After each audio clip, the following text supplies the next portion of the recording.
नमस्कार। आजिकार नुआ सेसन को मो आदर समस्त छात्र छात्री मान स्वागत।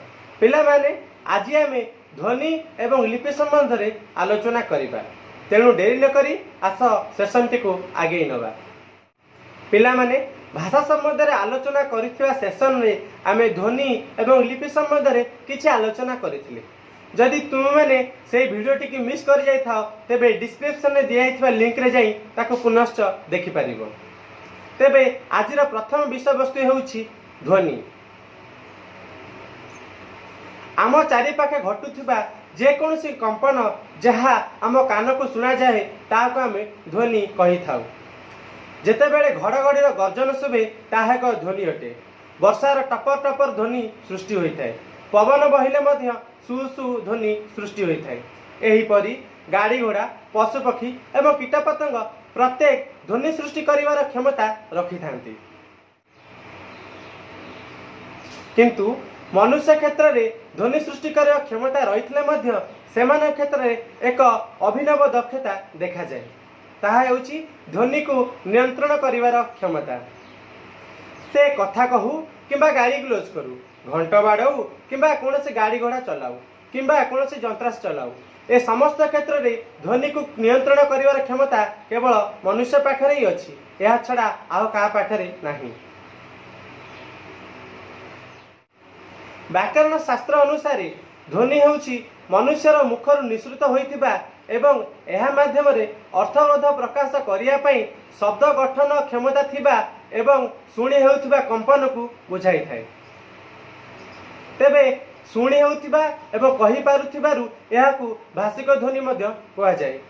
किंतु हुसिल मारिबा चित्कार करिबा ए सबु को आमे भाषिक ध्वनि कहि पारिबा नाही, कारण एमान क्षेत्र रे शब्द गठन करिवार क्षमता न थाए। तेबे एई शब्द गठन कौन, अर्थात शब्द कौन? गोटिए अक्षर किंबा एकाधिक अक्षर मिसी जदि एक निर्दिष्ट अर्थ प्रकाश करिथांती तेबे ताहाकु शब्द कुआ जाए।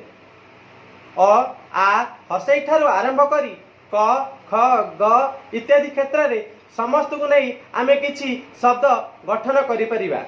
जेपरि अख आई रख एभली अनेक शब्द आमे गठन करि परिबा। तेणु ए समस्त को आमे भाषिक ध्वनि कहि थाउ। पृथ्वीर समस्त भाषार निजस्व भाषिक ध्वनि रही। सुतरां मनुष्यर तुंडरे अर्थपूर्ण भावे जहा उच्चारित हुए बा कहा जाए ताहाको आमे ध्वनि कहि थाउ।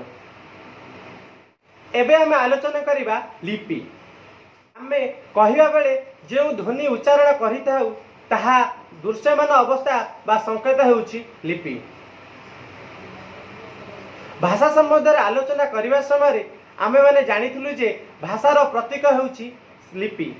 अर्थात जदि आमे चक टे उच्चारण करूछे तेबे ताहाको आमे एक निर्दिष्ट वस्तु बोली बुझी पारुछे। किंतु सेई चक शब्दर उच्चारण बेले ताहार दृश्यमान बा छवि रूपटी हेउछि लिपि। अर्थात च ओ क प्रत्येक गोटे गोटे लिपि। चक भली आमे अनेक ध्वनि उच्चारण करिथाउ। से उच्चारण करिया पई जो संकेत व्यवहार करिथाय ताहाको आमे लिपि कहिथाउ। अर्थात अख रख एठारे अ ख र प्रत्येक गोटे गोटे लिपि। मोट उपरे कहवा गले ध्वनि को प्रतिनिधित्व करुवा दृश्यमान संकेत को लिपि कहा जाए। अर्थात जदि चक अरट ए समस्त गोटे गोटे ध्वनिर उच्चारण होता तेबे ताहार सांकेतिक रूप होछि अ र ट च क।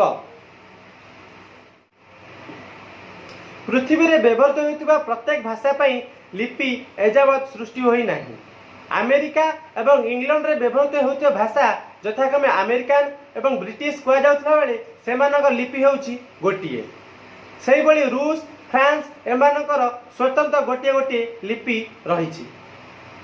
किंतु चाइना क्षेत्र में सेमाने प्रत्येक शब्द पई एक निर्दिष्ट छवि को व्यवहार करिथांती। आम भारत को दृष्टि को नियागले ओडिया हिंदी तेलुगु ए समस्त क्षेत्र में एक निर्दिष्ट लिपि थिला बेले अहमिया एवं बंगालार भाषार लोक माने गोटे लिपि को व्यवहार करिथांती।